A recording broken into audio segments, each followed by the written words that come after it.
ಖಂಡಿತವಾಗ್ಲೂ ನಿಂತಿಲ್ಲ. ನಾವ್ 8 ರಿಂದ 10 ಜನ ಫ್ರೆಂಡ್ಸ್ ಫಿಲಮ್ ನೋಡಕ್ ಬಂದ್ವಿ, ಒಬ್ಬರಿಗೂ ಮದ್ವೆ ಆಗಿಲ್ಲ. ಯಾಕಂದ್ರೆ ನಮ್ಗೆ ಹೆಣ್ಣು ಸಿಗ್ತಾ ಇಲ್ಲ. ಹೆಣ್ಮಕ್ಳನ್ನ ಅಬಾರ್ಷನ್ ಮಾಡ್ಕೋಬಾರ್ದು ಅನ್ನೋದ್ರ ಬಗ್ಗೆ ಅವರು ತೋರಿಸಿದಾರೆ ಪಿಕ್ಚರ್. ಹೇಳ್ಬೇಕಂತಂದ್ರೆ ಇದೇ ತಮಿಳು ತೆಲುಗಲ್ಲಿ ಬಂದಿದ್ರೆ ವಿಜುವಲ್ 100 ಡೇಸ್ ಪಕ್ಕ ಮನಸ್ಪೂರ್ವಕ ಹೇಳ್ತಾ ಇದೀನಿ, ಒಳ್ಳೆ ಚಿತ್ರ. ಯಾಕಂದ್ರೆ ಇವಾಗಿನ ಜನರೇಷನ್ ಆದಾಗ ಈ ತರ ಮೂವಿ ತೆಗಿಬೇಕಂತ ಕಂಡಬಟ್ಟೆ ಕಷ್ಟ.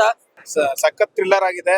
ಮತ್ತೆ ಎಲ್ಲಾ ಸಂದೇಶ, ಒಳ್ಳೆ ಸಂದೇಶ ಕೊಟ್ಟಿದ್ದಾರೆ ಸಮಾಜಕ್ಕೆ. ಹೆಣ್ಣು ಮಕ್ಕಳ ಮೇಲೆ ಗೌರವ ಜಾಸ್ತಿ ಆಗ್ತದೆ. ನಿಜವಾಗ್ಲೂ ಕೈ ಎತ್ತಿ ಮುಗಿಬೇಕನ್ಸುತ್ತೆ. ಯಾಕಂದ್ರೆ ನಮ್ಮ ತಾಯಿ ಹೆಣ್ಣು, ಅಕ್ಕ ತಂಗಿ ಭೂಮಿ ಹೆಣ್ಣು. ಮತ್ತೆ ರಜನಿ ರಾಘವನ್ ಮೇಡಮ್, ಕರಿ ಸುಬ್ಬು ಸರ್ ಇಂದ ಎಲ್ಲಾರು ಸೂಪರ್ ಆಕ್ಟಿಂಗ್ ಮಾಡಿದ್ದಾರೆ. ತುಂಬಾ ಚೆನ್ನಾಗಿ ಬಂದಿದೆ ಮೂವಿ. ಎಲ್ರು ಬಂದು ಒಂದ್ಸರಿ ಮಸ್ಟ್ ವಾಚಬಲ್ ಮೂವಿ, ಒಂದು ಸರಿ ನೋಡ್ಬೇಕು. ಸೋಷಿಯಲ್ ಮೆಸೇಜ್, ಭ್ರೂಣ ಹತ್ಯೆ ಬಗ್ಗೆ ತುಂಬಾ ಚೆನ್ನಾಗಿ ತೆಗ್ದಿದ್ದಾರೆ. ಹೆಣ್ಮಗು ನಮ್ಗೆ ಬೇಡ ಅಂತ ಯಾರು ಹೇಳ್ತಿದಾರೋ ಅವ್ರು ಬಂದು ಒಂದ್ಸತಿ ಮೂವಿ ನೋಡ್ಬೇಕು. ಇದೇ ನಾವು ಕಳಕಳಿ ಮನವಿ ಮಾಡಿ. ನಮಸ್ಕಾರ, ನಾನು ಇವತ್ತು ಡ್ಯೂಟಿ ಬಿಟ್ಟು ಬಂದಿದ್ದು ಬೆಳಗ್ಗೆ ಒಂದು 7 ಗಂಟೆನೆ. ನಮ್ಮ ಫ್ರೆಂಡ್ ಅಲ್ಲಿ ನಿರ್ದೇಶಕರಾಗಿ ಫಸ್ಟ್ ಫಿಲಿಮ್ ಅಲ್ಲಿ ರಿಲೀಸ್ ಮಾಡಿದ್ದಾರೆ. ಫಸ್ಟ್ ಮೂವಿ ನೋಡ್ಬೇಕಾದ್ರೆ ಏನಪ್ಪಾ ಹೆಂಗಿರುತ್ತೆ ಗೊತ್ತಿಲ್ಲ.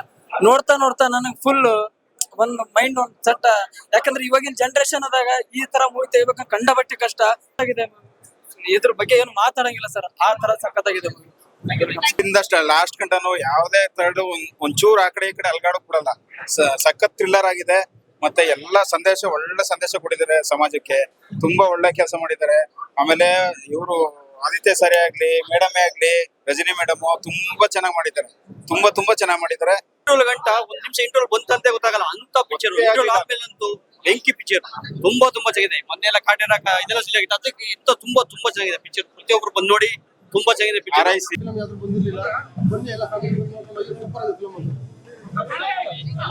ನೋಡ್ಬೋದು, ಒಳ್ಳೆ ಸಂದೇಶ ಇದೆ ಇದರಲ್ಲಿ. ಏನಿದೆ, ನಮಗಾಗಿ ಜನ್ಮ ಪಡೆದವಳು, ನಮ್ಮಿಂದ ಜನ್ಮ ಪಡೆದವಳು, ನಮಗಾಗಿ ಜನ್ಮನಿಗೆ ಒಂದು ಸಂದೇಶ ಇದೆ. ಎಲ್ಲರೂ ಬಂದು ನೋಡಿ, ಚೆನ್ನಾಗಿದೆ, ಬಹಳ ಚೆನ್ನಾಗಿದೆ. ಸರ್, ಈಗ ನಾವೆಲ್ಲರೂ ಯಾಕೆ ಬಂದಿವಿ ಅಂತ ನಮಗೂ ಗೊತ್ತು, ಅದು ನಿಮಗೂ ಗೊತ್ತು.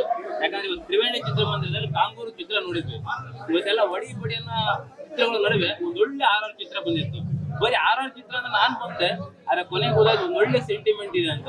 ಈಗೆಲ್ಲ ಭ್ರೂಣ ಹತ್ಯೆ ನಿಂತಿದೆ ಅಂತ ಎಲ್ಲರೂ ಹೇಳ್ತಾರೆ. ಖಂಡಿತವಾಗ್ಲೂ ನಿಂತಿಲ್ಲ. ನಾವ್ 8 ರಿಂದ 10 ಜನ ಫ್ರೆಂಡ್ಸ್ ಫಿಲಮ್ ನೋಡಕ್ ಬಂದ್ವಿ, ಒಬ್ಬರಿಗೂ ಮದ್ವೆ ಆಗಿಲ್ಲ. ಯಾಕಂದ್ರೆ ನಮ್ಗೆ ಹೆಣ್ಣು ಸಿಗ್ತಾ ಇಲ್ಲ. ಯಾಕೆ ಹೇಳಿ, ಇಲ್ಲಿ ಭ್ರೂಣ ಹತ್ಯೆ ಈಗಲೂ ನಡೀತಾ ಇದೆ. ಅದು ನಿಲ್ಬೇಕಾ ನಿಲ್ಬಾರ್ದು ಅಂತ ಯಾರಾದ್ರೂ ಕನ್ಫ್ಯೂಷನ್ ಈಗಲೂ ಇದ್ರೆ ಖಂಡಿತವಾಗ್ಲಿ ಕಾಂಗಾರು ಚಿತ್ರ ಬಂದ್ ನೋಡ್ರಿ. ಈ ತ್ರಿವೇಣಿ ಚಿತ್ರದಲ್ಲಿ ಒಂದು 500 ಜನ ನೋಡ್ತಾ ಇದ್ವಿ. ಇವತ್ತು ಪೈರಸಿ ಮಾಡಿ ಒಂದು 5,000 ಜನ ಹೊರಗೆ ನೋಡ್ತಾ ಇರ್ತಾರೆ ಅಲ್ವಾ. ಇಷ್ಟಿದ್ದು ಕನ್ನಡ ಚಿತ್ರ ಗೆಲ್ಬೇಕಂದ್ರೆ ಹೆಂಗ್ ಸಾಧ್ಯ? ಮೊದಲು ಪೈರಸಿ ನಿಲ್ಬೇಕು. ಮೊನ್ನೆ ಕಾಟೇರ ಒಂದು 10 ದಿನ ಆಗಿದ್ದು ರಿಲೀಸ್ ಮಾಡಿ ಬೆಳಗ್ಗೆಯಿಂದ ಬೆಂಗಳೂರಿಗೆ ಬರ್ಬೇಕಾದಾಗ ಒಂದು ಖಾಸಗಿ ಬಸ್ಸಲ್ಲಿ ಫಿಲಮ್ ಹಾಕ್ಬಿಟ್ಟಿದ್ರು. ಥಿಯೇಟರ್ ಅಲ್ಲಿ ಓಡ್ತಾ ಇದೆ, ಬಸ್ಸಲ್ಲಿ ಚಿತ್ರ ನಡೀತಾ ಇದೆ. ಹೆಂಗೆ ಮತ್ತೆ ಕನ್ನಡ ಚಿತ್ರ ಎಲ್ಲ ಗೆಲ್ಲೋದು? ನೋಡಿ, ಇನ್ನೊಂದು ಹೇಳ್ಬೇಕಂತಂದ್ರೆ ಇದೇ ತಮಿಳು ತೆಲುಗಲ್ಲಿ ಬಂದಿದ್ರೆ ವಿಜುವಲ್ 100 ಡೇಸ್ ಪಕ್ಕ ಮನಸ್ಪೂರ್ವಕ ಹೇಳ್ತಾ ಇದೀನಿ, ಒಳ್ಳೆ ಚಿತ್ರ. ಕನ್ನಡಿಗರು ಎಲ್ಲರೂ ಬಂದು ನೋಡ್ಬೇಕು. ಕನ್ನಡ ಚಿತ್ರೋದ್ಯಮ ಗೆದ್ರೆ ಕನ್ನಡಿಗರು ಗೆದ್ದಂಗೆ. ನಾವು ಅಣ್ಣ ಅಂತ ಆತರ ಎಲ್ಲ ಜೋರೆಗಳೆಲ್ಲ ಒಂದೇ ಒಂದು ಮನಸ್ಪೂರ್ವಕವಾಗಿ ಹೇಳ್ತೀನಿ. ಕನ್ನಡ ಚಿತ್ರ ರಸಿಕರಿಗೆಲ್ಲ ಬರೀಬೇಕು ಒಂದು ಪತ್ರ. ಯಾಕಂದ್ರೆ ಕನ್ನಡ ಸಿರಿ ರಸಿಕರೆಲ್ಲ ಬಂದು ನೋಡ್ಬೇಕು ಕಾಂಗಾರು ಚಿತ್ರ. ಕನ್ನಡ ಚಿತ್ರ ರಸಿಕರೆಲ್ಲ ಬಂದು ನೋಡ್ಬೇಕು ಕಾಂಗಾರು ಚಿತ್ರ. ಖಂಡಿತವಾಗ್ಲೂ ಕನ್ನಡ ರಸಿಕರಿಗೆ ಎಲ್ರಿಗೂ ಮುಟ್ಟಿಸುತ್ತೆ ಹೃದಯಕ್ಕೆ ಈ ಚಿತ್ರ. ಚೆನ್ನಾಗಿತ್ತು. ಹೆಣ್ಮಕ್ಳು ಭ್ರೂಣ ಹತ್ಯೆ ಮಾಡಬಾರ್ದು ಅನ್ನೋದು ನಮ್ಗೆ ಅರ್ಥ ಆಗುವಂತ ಪಿಕ್ಚರ್. ಅದರಿಂದ ನಮ್ಗೆ ಚೆನ್ನಾಗಿ ಖುಷಿ ಆಯ್ತು ನಮ್ಗೆ. ಯಾಕಂದ್ರೆ ಹೆಣ್ಮಕ್ಳನ್ನ ಉಳಿಸ್ಬೇಕು, ಹೆಣ್ಮಕ್ಳನ್ನ ಅಬಾರ್ಷನ್ ಮಾಡ್ಕೋಬಾರ್ದು ಅನ್ನೋದ್ರ ಬಗ್ಗೆ ಅವರು ತೋರಿಸಿದಾರೆ ಪಿಕ್ಚರ್. ಖುಷಿ ಆಯ್ತು, ಚೆನ್ನಾಗಿತ್ತು. ಎಲ್ಲರೂ ಹೆಣ್ಮಕ್ಳು ಬಂದು ನೋಡ್ಬೇಕು. ಮೈನ್ ಒಬ್ಬ ಪ್ರೇಕ್ಷಕನಾಗಿ ನಾನು ನಿಜವೂ ತುಂಬಾ ಖುಷಿ ಆಗ್ತದೆ. ಏನಕ್ಕೆ ಅಂದ್ರೆ ಸಿನಿಮಾ ಇನ್ವೆಸ್ಟಿಗೇಷನ್ ಥ್ರಿಲ್ಲರ್ ಸಿನಿಮಾ. ಆಮೇಲೆ ನಿಜವಾಗ್ಲೂ ಸರ್ ಥಿಯೇಟರ್ ಆಚೆ ಬಂದ್ಮೇಲೆ ಹೆಣ್ಣು ಮಕ್ಕಳ ಮೇಲೆ ಗೌರವ ಜಾಸ್ತಿ ಆಗ್ತದೆ. ನಿಜವಾಗ್ಲೂ ಕೈ ಎತ್ತಿ ಮುಗಿಬೇಕನ್ಸುತ್ತೆ. ಯಾಕಂದ್ರೆ ನಮ್ಮ ತಾಯಿ ಹೆಣ್ಣು, ಅಕ್ಕ ತಂಗಿ ಭೂಮಿ ಹೆಣ್ಣು. ಆಮೇಲೆ ಭ್ರೂಣ ಹತ್ಯೆ ಬಗ್ಗೆ ಹೇಳಿದ್ರೆ ಸಿನಿಮಾದಲ್ಲಿ ಒಂದು ಒಳ್ಳೆ ಮೆಸೇಜ್ ಇದೆ ಸರ್. ನಾನು ಆದಿತ್ಯ ಅವ್ರದ್ದು ಡೆಡ್ಲಿ ಸೋಮ ಸಿನಿಮಾ ನೋಡಿ ತುಂಬಾ ಫ್ಯಾನ್ ಆಗಿದ್ದೆ. ಈ ಸಿನಿಮಾ ಅವ್ರಿಗೆ ಕಮ್ ಬ್ಯಾಕ್ ಅಂತ ಹೇಳ್ಬೋದು.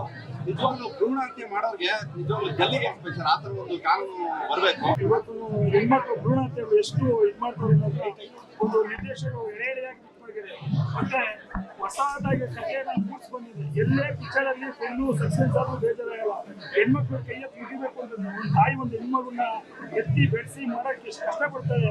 ಇವತ್ತು ಭ್ರೂಣ ಹತ್ಯೆ ಕಾನೂನು ಮಾಡಬೇಕು ಅನ್ನೋದನ್ನ ತುಂಬಾ ಸೊಗಸಾಗಿ ಎಲ್ಲೂ ಇಲ್ದೇನೆ ಮತ್ತೆ ನಮ್ಮ ಡೈರೆಕ್ಟರ್ ತುಂಬಾ ಇಷ್ಟ ಆಯ್ತು. ಮತ್ತೆ ನಮ್ಮ ರಂಜಿನಿ ನಾಗ್ ಅವರು ತುಂಬಾ ಇಷ್ಟ ಮಾಡ್ತಾರೆ ಆಕ್ಟಿಂಗ್. ಅವ್ರು ಹೊಸೂರು ಅಂತಾನೆ ಕಾಣಿಸ್ತಾರ. ತುಂಬಾ ತಕ್ಷಣನೇ ಅವಳ ತಾಯಿ ಆಗ್ಬಿಡ್ತಾಳೆ. ಅವಳ ನಡ್ಕೊಳ್ಳೋ ರೀತಿ, ಚಲನವಳ, ಅವಳ ಆಸೆಗಳಿಗೆಲ್ಲ ಬದಲಾಗುತ್ತೆ. ಆ ಮಗು 3 ತಿಂಗಳು ಅಂತ ಅವಳಿಗೆ ಗೊತ್ತಾದ ತಕ್ಷಣ ಅವಳ ತಾಯಿ ಆಗ್ಬಿಡ್ತಾಳೆ. ಆ ಮಗುನ ಉಳಿಸ್ಬೇಕು, ಮಗುನ ಉಳಿಸಿ ಯಾವುದೇ ಮಗು ಆಗ್ಲಿ, ಹುಟ್ಟಿದ ಮಗು ಗಂಡಾಗ್ಲಿ ಹೆಣ್ಣಾಗ್ಲಿ, ಅದು ನಮ್ಮ ದೇವ್ರು ಕೊಟ್ಕೊಳ್ವಾರ. ಆ ಮಗು ನಮ್ಮ ಮಗು ಅಂತ ನಾವು ಸಾಕ್ಬೇಕು. ಹೆಣ್ಮಗು ಆಗ್ಲಿ ಗಂಡ್ ಮಗು ಆಗ್ಲಿ ಎಲ್ಲ ಒಂದೇನೆ. ಆ ಮಗುಗೋಸ್ಕರ ರಂಜಿನಿ ರಾಘವ್ ಅವರು ಆಕ್ಟ್ ಮಾಡಿರೋದು ಎಲ್ಲಾರ್ಗೂ, ಬರೀ ಹೆಣ್ಮಕ್ಳಿಗೆ ಅಷ್ಟೇ ಅಲ್ಲ, ಗಂಡ್ ಮಕ್ಳಿಗೂ ಕಣ್ ತೆರಿಬೇಕು. ಯಾವ ಮಗು ಆದ್ರೂ ಅದು ನಮ್ಮ ಮಗು ಅಂತ ಅನ್ಕೊಂಡು ಆ ಮಗು ನಾವು ಒಪ್ಕೋಬೇಕು. ಇದೊಂದು ಮೆಸೇಜ್ ಇದೆ, ದೊಡ್ಡ ಮೆಸೇಜ್ ಇದೆ. ಡೈರೆಕ್ಟರ್ ಸರ್ ತುಂಬಾ ಚೆನ್ನಾಗಿ ಮಾಡಿದ್ದಾರೆ. ಕಿಶೋರ್ ಸರ್ ಎಲ್ಲರೂ ಜನತೆ, ಕರ್ನಾಟಕ ಜನತೆ ಅಲ್ಲ, ಸೌತ್ ಇಂಡಿಯಾ ಆಗ್ಲಿ, ನಮ್ ಆಲ್ ಓವರ್ ಇಂಡಿಯಾದಲ್ಲಿ ಎಲ್ಲರೂ ನೋಡಿ ಒಂದು ಅದ್ರ ಮೆಸೇಜ್ ಅನ್ನ ತಿಳ್ಕೋಬೇಕು. ಹೆಣ್ಮಗು ತುಂಬಾ ಇಂಪಾರ್ಟೆಂಟ್. ನನಗೂ ಒಬ್ಳು ಹೆಣ್ಮಗು ಇದ್ದಾಳೆ. ಹೆಣ್ಮಗು ಇರ್ಬೇಕು. ಹೆಣ್ಮಗು ಎಲ್ಲಾನು ಮಾಡ್ತಾಳೆ. ಹೆಣ್ಮಗು ಗಂಡ್ಮಗು ತರನು ಅವಳು ಮಾಡ್ತಾಳೆ. ಎಲ್ಲಾನು ಅವಳನ್ನ ಭೇದ ಮಾಡಬಾರ್ದು. ಹೆಣ್ಮಗು ಒಪ್ಕೊಳ್ಳಿ.